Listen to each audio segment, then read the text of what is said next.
Once a year, a 3-block stretch of Orchard Street in downtown Manhattan transforms itself into a blast from the past. Now in its 17th year, the annual Lower East Side Pickle Day Festival brings barrels of brine back to the streets that pushcart food vendors called home in the early 20th century. I was back in New York, and this event is just insane if you like anything in brine. Festival goers can pick up anything pickle related here, from the traditional dill to fried pickles, and if they want to go home with something, maybe a shirt or a postcard.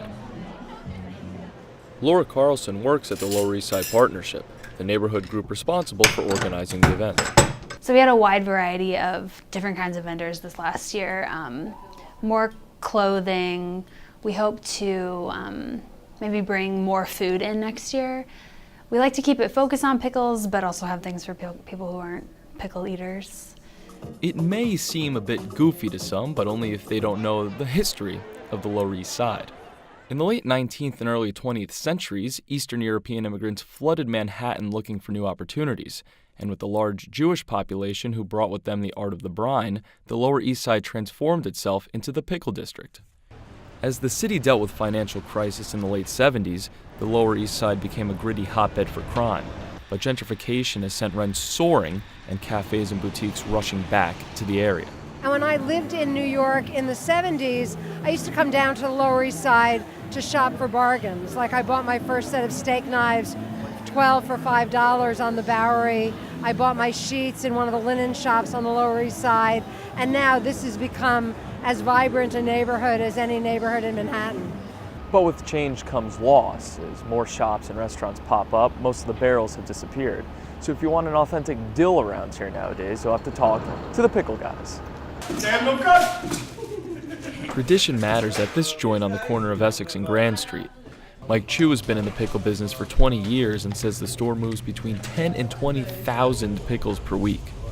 Most of the people come to our shop, they come to our shop because they know we're specialized and it's, like I said, the old traditional way. We're pretty much old Eastern European recipe, just salt water, cold pack with fresh garlic and a mixture of pickling spices, just like that.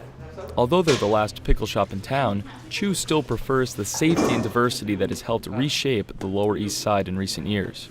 Neighborhoods changed for the better, because I know when I was growing up here, it used to be wasn't that safe here. I guess a lot more crime, and now it's pretty safe, pretty clean. A lot of new stores, shops, restaurants. So it's a pretty nice neighborhood to be in.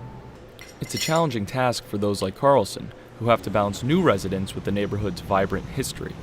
Part of our goal is to kind of help smooth that transition between legacy vendors that we have, new buildings that are coming online, new people moving in, galleries opening. How can we create a neighborhood for all of those people to exist cohesively on the street? And I think we do want to be respectful of the culture that's come before and try to honor that in how we move forward in the neighborhood.